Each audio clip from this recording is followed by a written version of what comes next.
Allô, allô, bienvenue sur la chaîne Signée Daphné où chaque dimanche matin, je partage avec vous des projets créatifs ou de lecture. Aujourd'hui, c'est le temps de faire mon bilan de mes lectures du mois de juillet 2019 sous forme de vlog.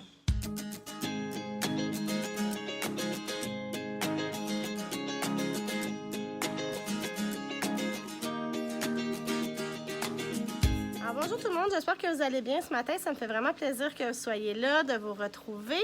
Donc, comme je l'ai dit en introduction, aujourd'hui, je vais vous parler de mes lectures du mois de juillet. D'habitude, je fais mes bilans à la fin du mois. J'attends que le mois soit terminé pour les filmer. Sauf que là, on est le 19 juillet. Je fais un petit peu différent parce que j'ai des livres que je dois rendre à la bibliothèque demain. Donc, je les aurai pas avec moi pour mon vidéo. Puis, je me suis dit, c'est des vacances, j'ai le temps. Puis ça faisait vraiment longtemps aussi que j'avais pas fait un vlog lecture. Donc, j'ai décidé de tout joindre tout ça. Et puis, vous allez me voir. Tout d'abord, je vais vous parler de 3 livres. Puis après ça, vous allez me voir. Je vais essayer de me filmer au cours des prochains jours jusqu'à la fin du mois pour voir comment mes lectures évoluent d'ici le 31 juillet. Qu'est-ce que je lis? Est-ce que j'essaie des nouvelles affaires ou pas? Donc, vous allez pouvoir me suivre là-dedans.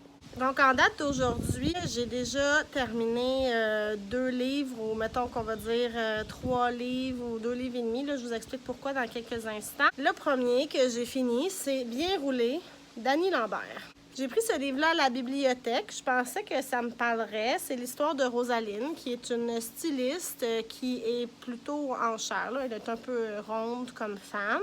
Je me suis dit que ça s'adresserait exactement à moi, qui n'est pas une taille de guêpe.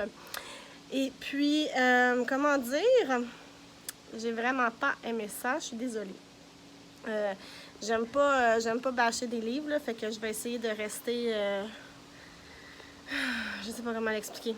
J'ai vraiment pas aimé ça. En lisant le 4e de couverture, je croyais que j'aurais affaire à une protagoniste qui s'assumait dans sa rondeur, dans ses formes, qui était confiante, puis qui se disait tant pis pour la société et ses normes. Moi, je suis comme je suis, je m'aime comme je suis, puis les autres, tant pis pour vous. Bref, en tout cas, je vais quand même vous parler un petit peu de l'histoire là, avant, là, mais ça suit Rosaline, qui est une styliste qui va... c'est dur là, de parler d'un livre qu'on n'a pas du tout aimé, là, vous n'avez même pas idée. Rosaline, il arrive juste gaffe par-dessus gaffe et elle est d'un négativisme sans fin. Elle se dénigre constamment. On voit souvent des phrases dans ce roman-là qui va dire « Ah ben je vais m'habiller en noir parce que ça amincit », des clichés de ce style-là. J'ai été vraiment déçue parce que c'est pas du tout la protagoniste qu'on montre en 4e de couverture. Elle a pas du tout confiance en elle. Il y a une instant-romance dans ce roman-là, donc elle tombe amoureuse en claquant des doigts d'un homme parce qu'il est beau. Puis après ça, leur relation se développe, mais on n'apprend jamais pourquoi elle l'aime, à part parce qu'il est beau. On n'a pas droit de conversation entre eux, on voit pas leur chimie.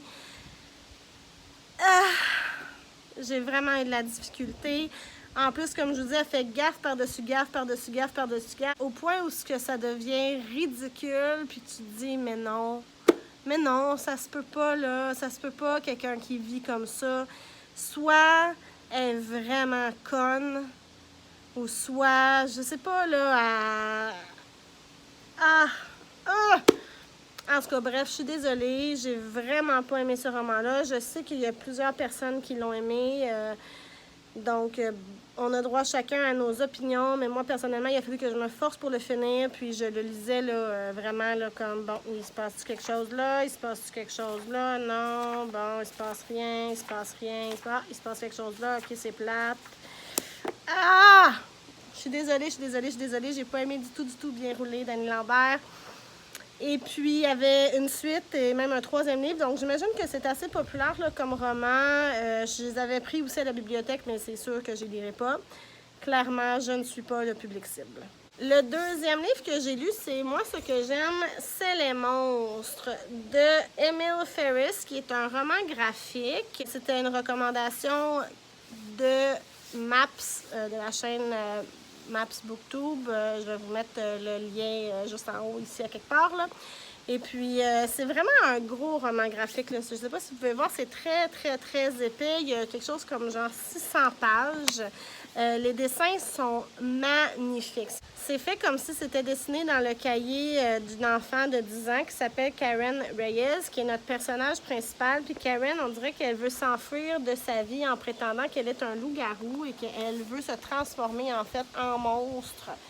Alors, elle dessine constamment. Les dessins sont de toute beauté, un peu troublants parfois.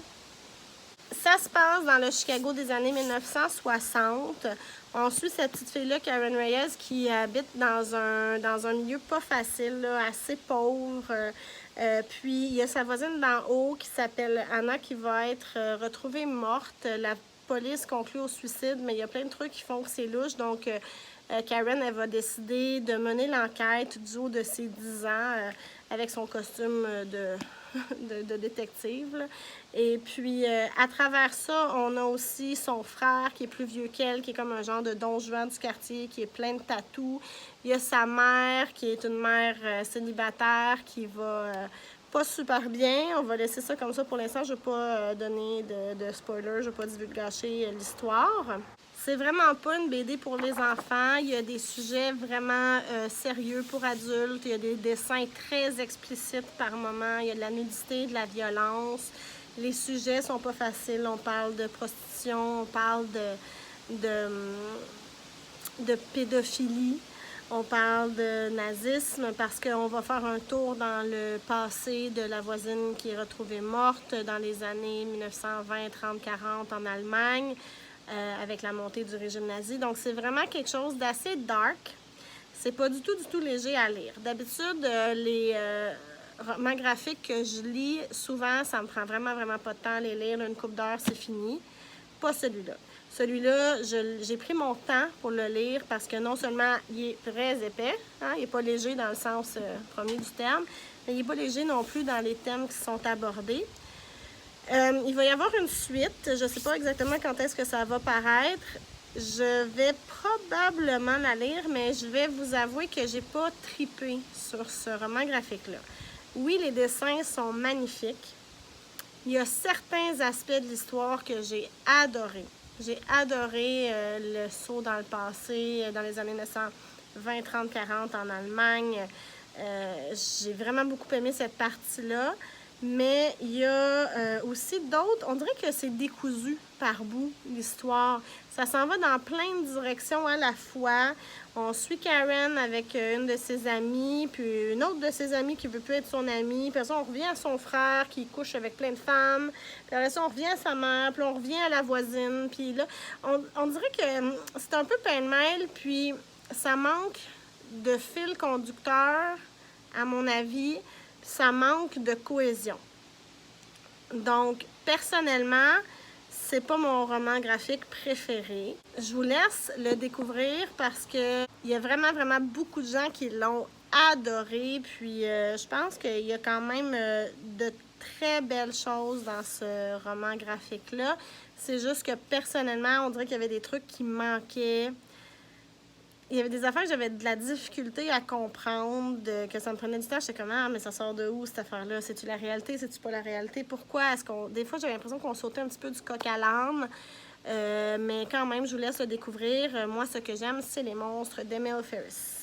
Et le deuxième et demi livre que j'ai lu, c'est la suite, dans le fond, de La Citadelle des Ombres. Je suis rendue la deuxième partie de celui-là qui s'appelle La Secte Maudite. J'en ai parlé dans mon dernier vidéo, je crois, mon dernier bilan. Et puis, oh my God, que j'étais contente. J'étais contente parce qu'après 2 lectures qui m'ont vraiment déçue, bien, surtout bien roulé, puis après ça, j'ai pas été super emballée par moi. Ce que j'aime, c'est les monstres. Ça me fait tellement de bien de retomber dans quelque chose qui me rejoint puis que j'adore, mais j'adore. Oh mon Dieu! C'était tellement tellement, tellement bon. Dans La secte maudite, on suit les aventures, encore une fois, de Fitz, qui se fait maintenant passer pour Tom Blaireau.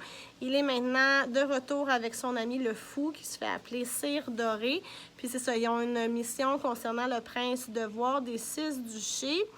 Dans ce roman-là, le vif, donc le lien que Fitz a avec les animaux et que d'autres personnes ont avec les animaux, mais qui est une espèce de magie que les gens craignent et puis qui les mettent un peu en danger, est vraiment à l'avant-plan de l'histoire. Puis c'est super intéressant parce que dans l'autre trilogie, on focusait beaucoup sur l'art, qui est une sorte de magie particulière. Et puis là, on focus sur une deuxième sorte de magie, puis on donne plein de réponses aux questions qu'on a. Le monde est tellement bien construit, là, vous n'avez même pas idée. C'est bien écrit. Il y a des trucs qui se passent, il y a de l'action.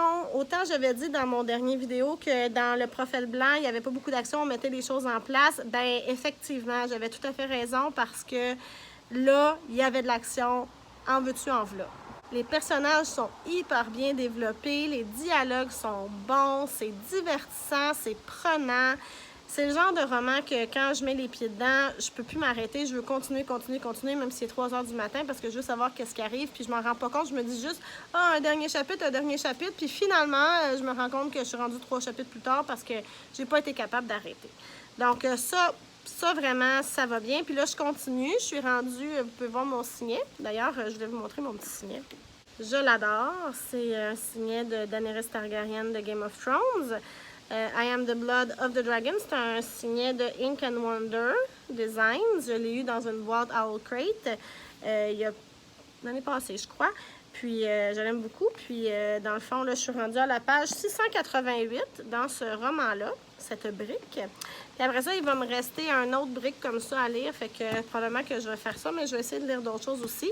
Alors, je vous retrouve, je sais pas quand, peut-être plus tard aujourd'hui, sinon demain, pour continuer ce vlog lecture. Rebonjour tout le monde, on est le 24 juillet, je crois que c'est ça. Et j'ai terminé il y a quelques jours le livre dont je vous avais parlé la dernière fois que j'ai pris la caméra, là, La Citadelle des Ombres, le 3e, Les Secrets de Castelserre. Donc, j'ai fini cette super grosse brique. Et puis, my God, c'est vraiment tellement excellent, là. Si vous êtes amateur de fantasy, là, de fantastique, allez découvrir les séries de Robin Hobb. L'histoire est super bonne, c'est super prenant, j'ai pleuré, j'ai été émue. Et puis, comme je pouvais pas m'arrêter, ben j'ai tout de suite commencé le suivant. Donc, je suis dans le 4e tome de La Citadelle des Ombres. Alors, le roman que je suis en train de lire s'appelle Serment et deuil.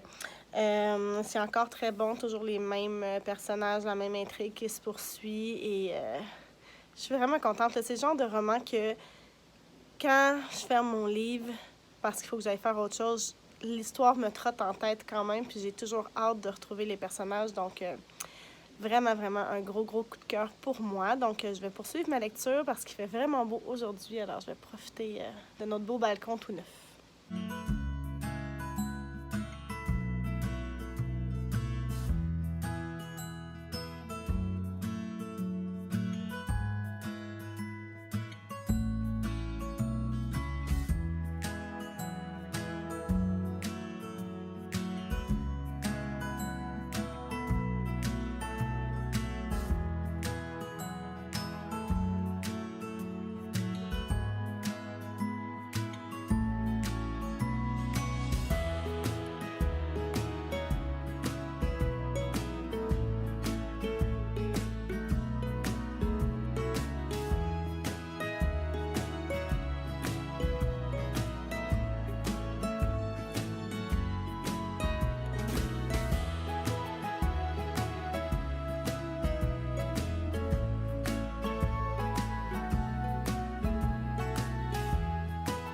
Je viens de finir la première partie du dernier tome de La Citadelle des Ombres, donc Serment et deuil.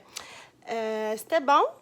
Je dirais que j'ai préféré les romans d'avant parce que là, encore une fois, on dirait que c'est vraiment la partie qui met la table pour ce qui vient avant la grande aventure finale du dernier tome de la trilogie. Donc, la dernière partie de l'histoire.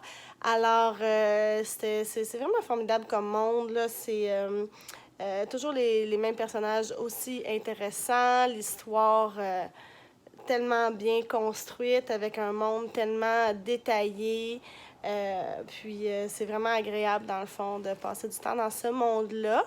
Par contre, là, je pense que je vais faire une petite pause, puis je vais aller lire autre chose. J'ai pris des livres à la bibliothèque, dont Origine de Dan Brown, que je veux lire depuis un bon petit moment. Fait que je pense que là, je vais aller lire ça, puis je vais finir La Citadelle des Ombres après. Parce qu'on dirait que j'ai comme pas le goût que ça soit fini tout de suite, hein? Des fois, on aime ça prolonger le plaisir. Ça fait que, ouais, je vais aller lire un petit peu de Dan Brown. Puis aujourd'hui, il fait vraiment chaud. C'est une journée chaude.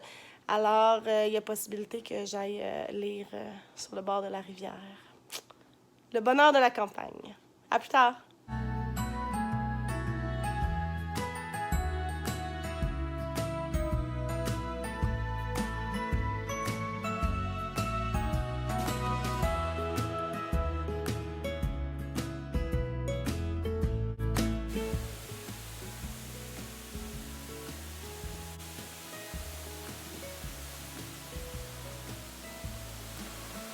Comme vous pouvez voir, c'est l'orage. Ça va faire du bien. Ça va peut-être faire tomber l'humidité parce que depuis quelques jours, my God, qu'il fait chaud. Hier, comme je l'avais dit, je voulais aller à la plage, mais finalement, je suis pas allée parce que la fatigue a eu raison de moi. Je me suis endormie, j'ai fait une longue sieste d'après-midi. Ça fait beaucoup de bien. Mais j'ai quand même commencé le livre Origine de Dan Brown. Je suis rendue à la page 217 sur je sais plus combien, là, mais c'est quand même un bon roman. Le personnage de Origine, c'est le professeur Robert Langdon. Robert Langdon qui est dans les films joués par Tom Hanks. Donc, je vous lis le quatrième de couverture. Donc, on dit Robert Langdon, le célèbre professeur en biologie, arrive au musée Guggenheim de Bilbao pour assister à la conférence d'un de ses anciens élèves, Edmund Kirch, un éminent futurologue spécialiste des nouvelles technologies. La cérémonie s'annonce historique car Kirch s'apprête à livrer les résultats de ses recherches qui apportent une réponse stupéfiante aux questions fondamentales sur l'origine et le futur de l'humanité. Mais la soirée va brusquement virer au cauchemar. Les révélations de Kirch risquent d'être perdues à jamais. Contraint de quitter précipitamment Bilbao, Langdon s'envole pour Barcelone en compagnie d'Ambra Vidal, la directrice du musée. Ensemble, ils vont se lancer en quête d'un étrange mot de passe qui permettra de dévoiler au monde la découverte de Kirch. Donc, c'est vraiment, vraiment dans la lignée là, de Da Vinci Code, dans Ange et démons et tout. C'est super divertissant jusqu'à maintenant. Ça va vite, la lecture. J'ai toujours le goût de continuer. C'est vraiment un petit suspense là, qui se lit vraiment bien. Et puis, la question qui est toujours comme sous-jacente à l'histoire pour l'instant, c'est...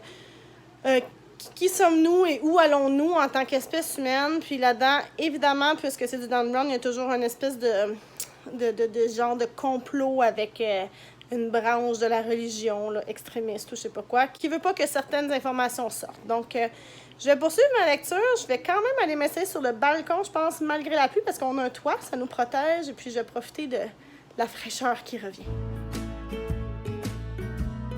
Alors, je viens de terminer Origine de Dan Brown et ça m'a beaucoup plu. C'est super divertissant. Les idées qui sont avancées dans ce roman-là sont...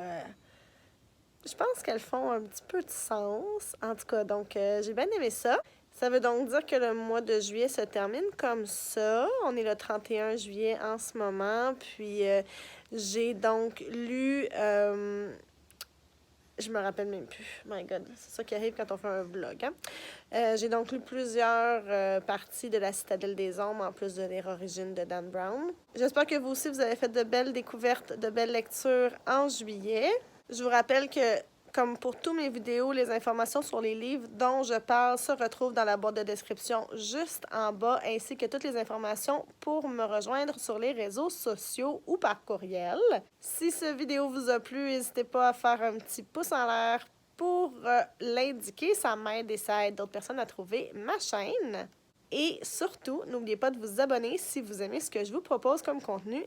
Et je vais probablement essayer de refaire un genre de vlog pour le mois d'août et je vais essayer de le commencer dès le 1er août cette fois-ci, alors il devrait être plus étoffé. Aussi, avant que je vous quitte, je voulais juste vous dire que j'ai préparé un petit vidéo pour la journée du 12 août. Le 12 août, c'est la journée où on achète un livre québécois.